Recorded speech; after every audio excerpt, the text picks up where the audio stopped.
Amigos, de nuevo con todos ustedes en Finanzas para Todos, para intentar llevarles algún tema de su interés que les sea práctico y útil.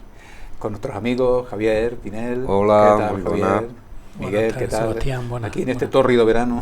En este tórrido de verano. lleno, ¿verdad? Hemos empezado muy pronto y ya veremos cuándo acabamos. Pronto y fuerte. A 40 grados. A 40 grados en Jaén.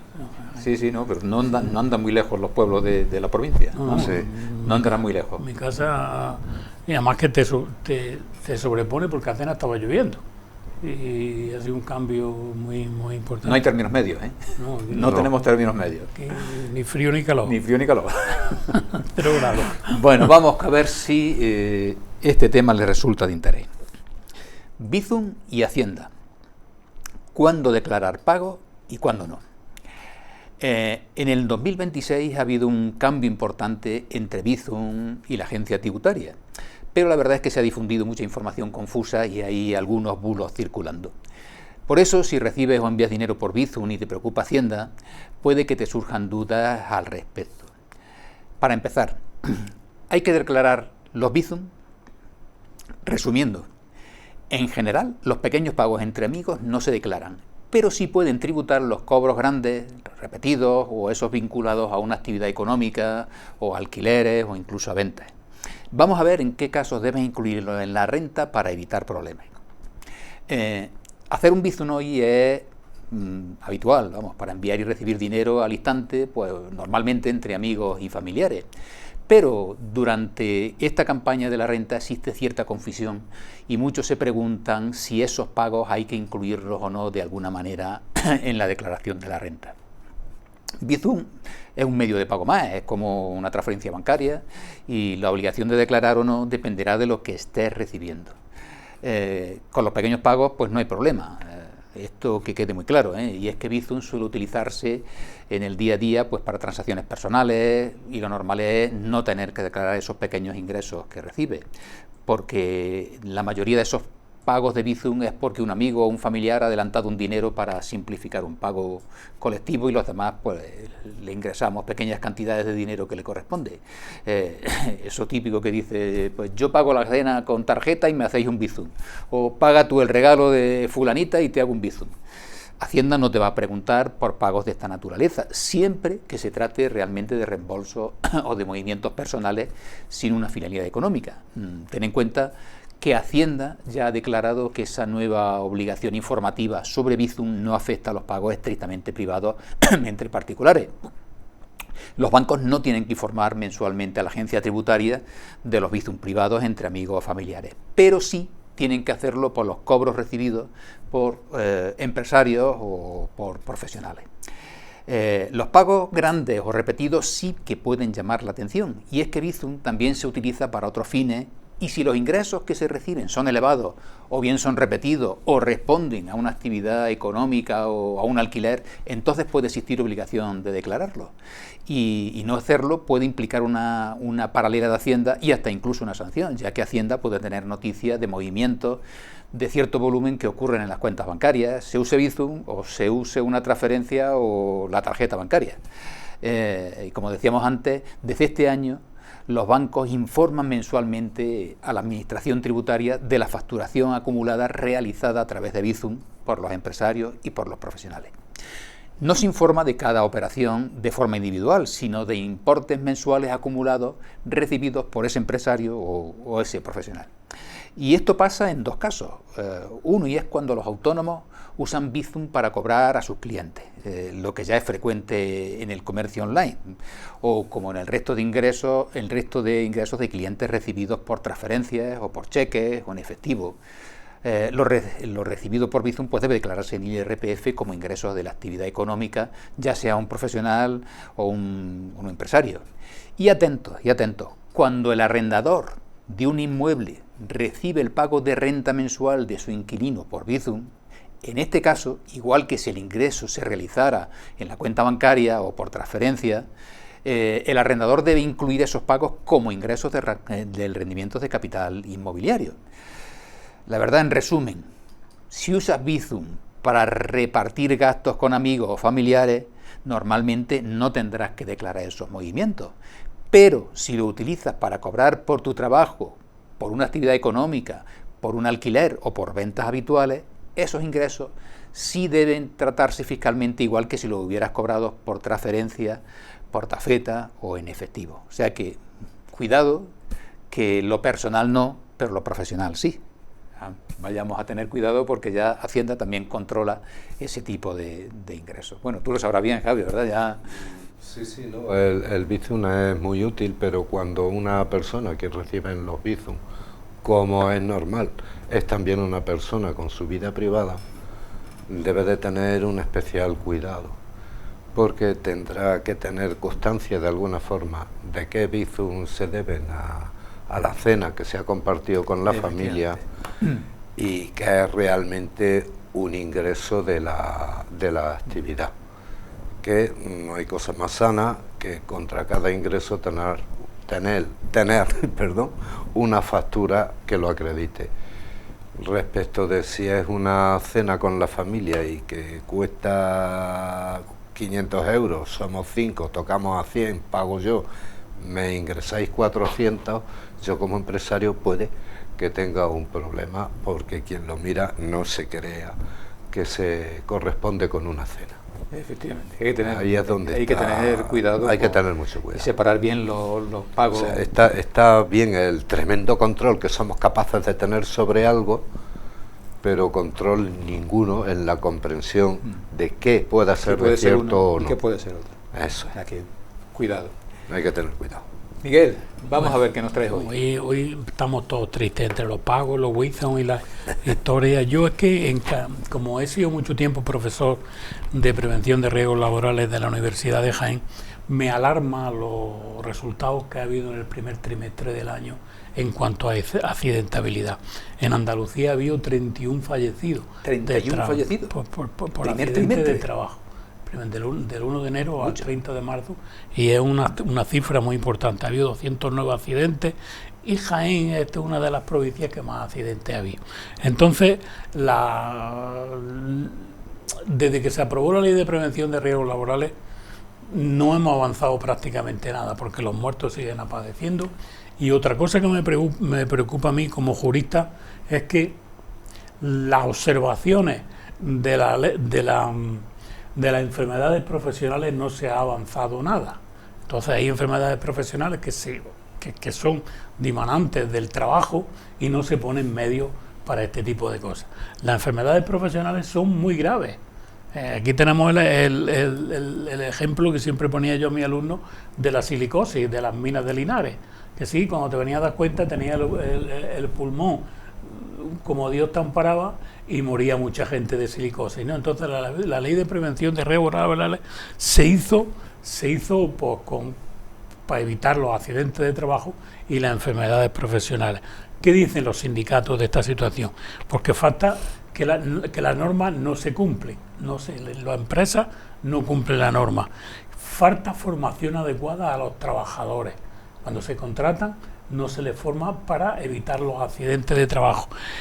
Y la falta de reconocimiento de las enfermedades profesionales, que ese es un problema, que cuando la enfermedad profesional sale, pues ya cuánta gente habrá que la tenga y no se ha puesto ningún medio para evitarlas, ¿no? Y la enfermedad profesional es grave, casi todas son con resultados de muerte y hay que poner los medios dedicados a eso. ¿Quién tiene la culpa de eso? Pues bueno, pues antes las mutuas de accidentes de trabajo, por la cuenta que les traía, utilizaban sus trabajadores para que visitar la empresa y evitar accidentes de trabajo y evitar enfermedades profesionales. Yo he vivido esa situación porque soy director de una mutua muchísimo tiempo y con cargo a las cuotas nos engendrábamos este tipo de cosas.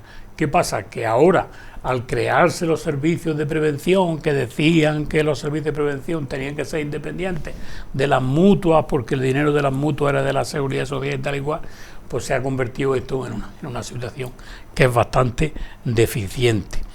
Las medidas que está la Administración intentando implantar con carácter de urgencia.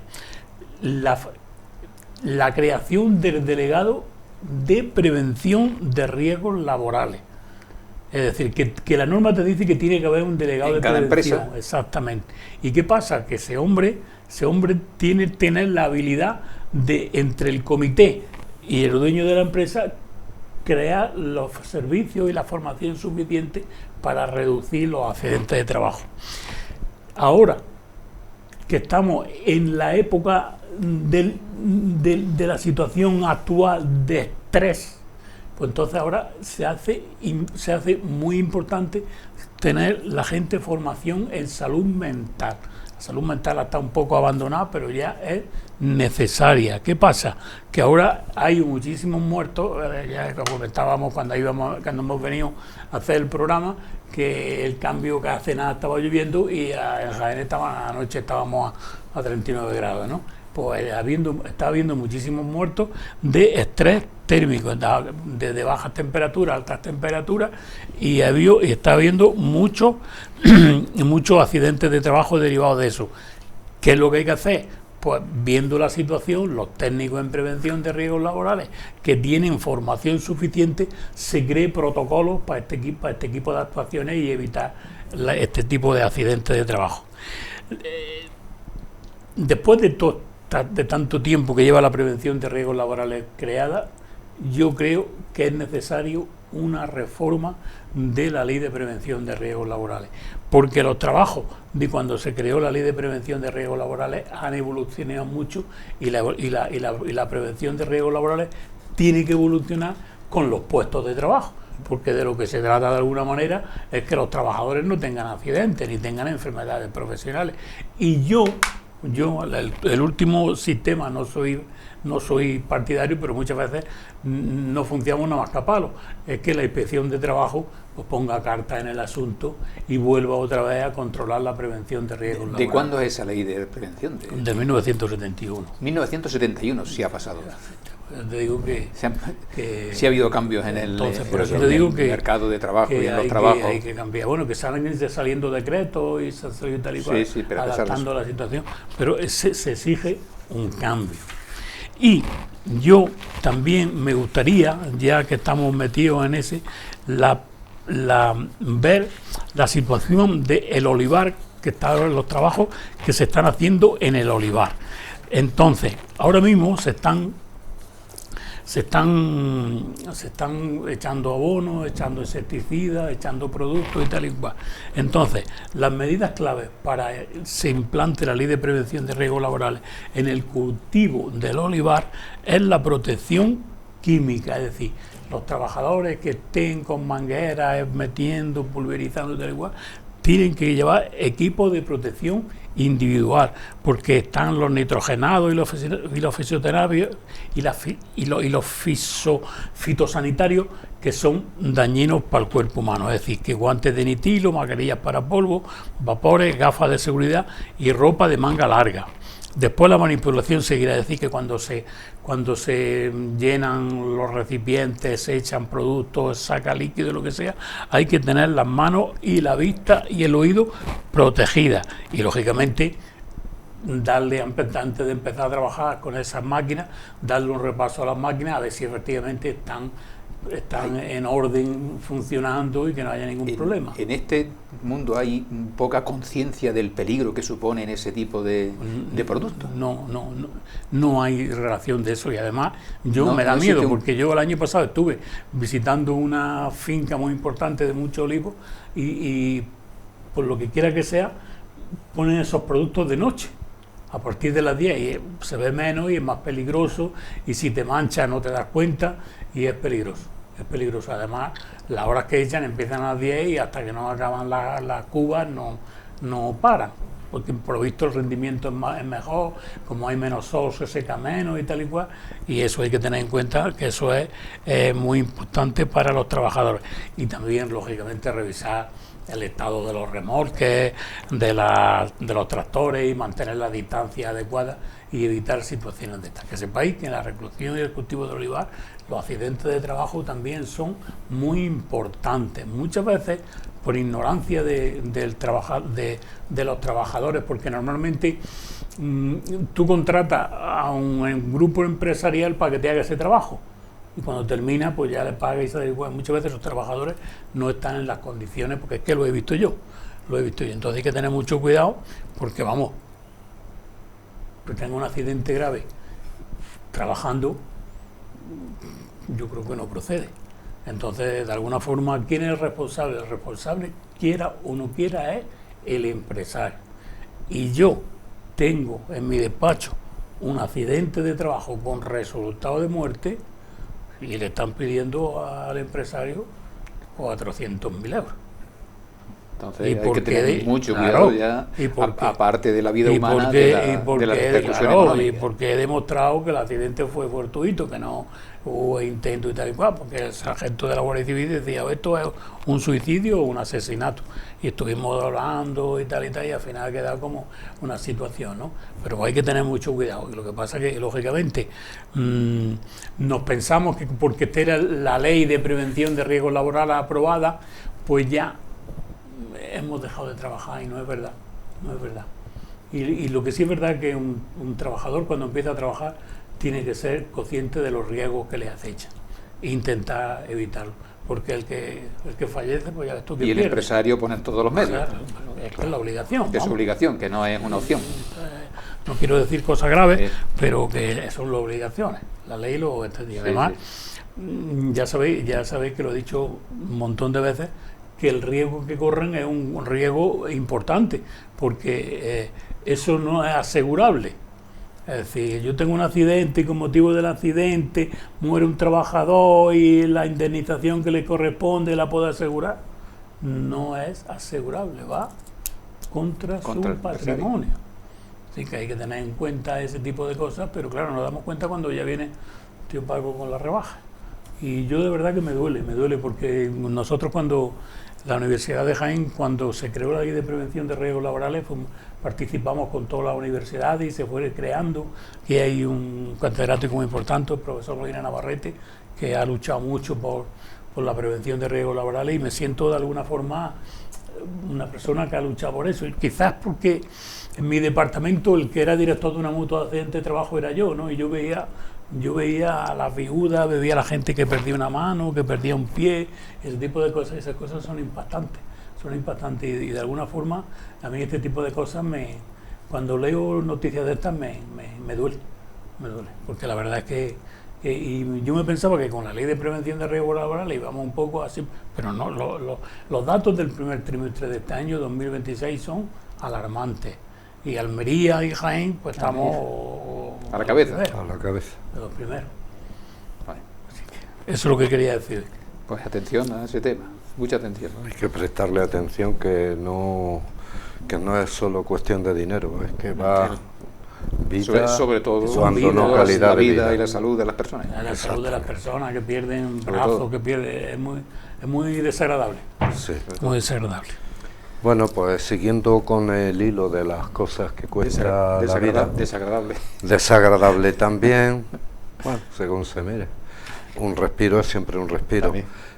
Quería yo hablar en esta ocasión del tema, un par de aspectos que mi compañero Tony Campos ya ha mencionado antes, ya en programas anteriores, y es no olvidar, por el tema de la declaración de la renta, la deducción que existe por mascotas y los cuidados veterinarios, reuniendo ciertos requisitos. Hablábamos al principio sobre ese Lo tema. comentábamos, sí. Es una novedad con algunos vericuetos. Tiene mucha historia, sí. Luego también hay otra, aunque esta ya existía, en especial fuera de nuestra comunidad, que es el tema de los gimnasios. Ojo, que una cosa es gimnasio y otra cosa es un terapeuta, no es lo mismo, ¿de acuerdo? Siempre bajo la exigencia de que exista factura y comprobación fehaciente del pago. Por otra parte, bueno, todos los años toco rentas de distintas comunidades autónomas y la que menos deducciones plantea es la andaluza. La valenciana y la madrileña las que más. Una variedad más amplia. Una variedad muy amplia y además con unos corsets, requisitos para su beneficio. La valenciana es más áspera, en cuanto ganas más de X dinero no tienes derecho a la deducción, y ese X dinero, dependiendo de la deducción que sea, es una de las más bajas, pero bueno, existe. Aquellos que ganan menos de 10.000 euros, por ejemplo, y se están metiendo en una vivienda en Valencia, pues la mano que le echan es importante. Pero ganar menos de 10.000 euros y meterte en una vivienda es complicado. ¿A que sí? Bueno, pues si existe, es que existe el caso. ¿De acuerdo que cogerá a pocas personas? Pues sí, pero tiene otras comunidades donde los niveles son otros, en caso de que exista esa deducción, por ejemplo, que como digo, en la madrileña es que son 2 folios de posibles deducciones. También hay una, que era lo que hablábamos antes con Miguel, de la vida y la calidad de vida. Para las familias celíacas también existe una importante deducción en cuanto a medicamentos y tratamientos. ¿Vale? Una nueva en Andalucía. Sí, correcto. Y bueno, el fondo de la cuestión de hoy era, porque como lo tenemos tan reciente, el tema de las ayudas, del paquete de ayudas con medidas anticrisis, que se elaboraron allí por el mes de marzo, con motivo de la guerra de Medio Oriente. Aquí en España se adoptaron una medida que va directamente a intentar intervenir en el precio final de ciertos productos, los energéticos, electricidad, gas y combustibles en general. Y se va contra el IVA, directamente contra el IVA, habiéndolo bajado desde el 21%, que estaban todos, hasta el 10% donde se fijaron. Y no solamente el IVA, sino otros impuestos relacionados que son de ámbito estatal y que gravan la electricidad. En algunos casos se ha bajado de un 5% a un 0,5%, de forma de que sumas la bajada de IVA y la bajada de otros impuestos y se notan, todo el mundo lo habrá notado en las últimas facturas de electricidad y de gas, cómo ha pegado vaya, menos mal que lo han bajado. Bueno, lo han bajado es relativo porque esa intervención sobre los precios está condicionada de 2 formas. Por una parte, hasta el 30 de junio, de forma genérica, y no me he equivocado, he dicho 30 de junio, ahora diré por qué incido en 30 de junio. Y por otra parte, una medida que de forma automática desactivara esa bajada de impuestos, es decir, volviesen al 21 todo aquello que se bajó al 10. Y la forma automática de desactivación consiste en que si durante el mes de abril no se superaban ciertos umbrales en el aumento del IPC, automáticamente quedarían anuladas esas bajadas, volverían. Es lo que ha sucedido con el gas y la luz, que durante el mes de abril han estado por debajo de ese umbral y por tanto la medida se desactiva. ¿De acuerdo? Por eso ahora ya vamos a empezar a pagar otra vez el 21% más la subida del resto de impuestos relativos a la electricidad y al gas. Es curioso que se ocurrió que es que mañana sube. ¿Y qué pasó? Pues que muchas gasolineras se llenaron de vehículos repostando gasoil, gasolina, lo que proceda, cuando realmente esa subida no le afectaba. ¿Por qué? A los combustibles fósiles no le afectaba esa subida que sí tenía la electricidad y el gas. No le afectaba porque el IPC de esos combustibles superaba con mucho el umbral a partir del cual se desactivaba la medida de bajada de impuestos. El umbral en esos artículos estaba en el 15% de subida. Se ha superado.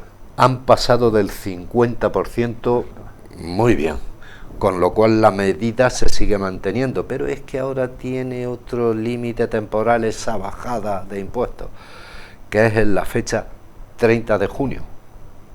Ahora mismo nadie, ni el propio gobierno, saben qué va a pasar, o puede que sí lo sepan, pero los que estamos por la calle gastando combustible y estas cosas no lo sabemos. ¿Qué pasa a partir del 30 de junio? Hay reuniones entre los actores sociales, sindicatos, actores sociales, FUNCAS, todos estos grupos que son consultivos respecto del gobierno y sus medidas. Cada uno están aportando sus ideas. Es cierto una cosa, todos coinciden en que desde el momento en el que se retrotraigan esas medidas de bajada en impuestos, la inflación se disparará bastante, con lo cual se comprende la indecisión que hay. ¿Por qué? Porque, bueno, la Medio Oriente aún no se ha solucionado el problema. Un día te levantas sabiendo, ojo, pensando no, sabiendo que a las 3 de la tarde va a acabar la guerra y por tanto, y a las 3 menos 5 te enteras de que lo que sabías no es cierto y que ya veremos la semana que viene. Con lo cual todo contribuye a esta indefinición de las cosas, es de comprender. Hay algunas cosas que están claras. Si no se desactiva el del combustible, los agentes sociales calculan que el IPC subirá, el más optimista, 0,5 puntos, y el menos optimista, que llegará hasta 4 puntos.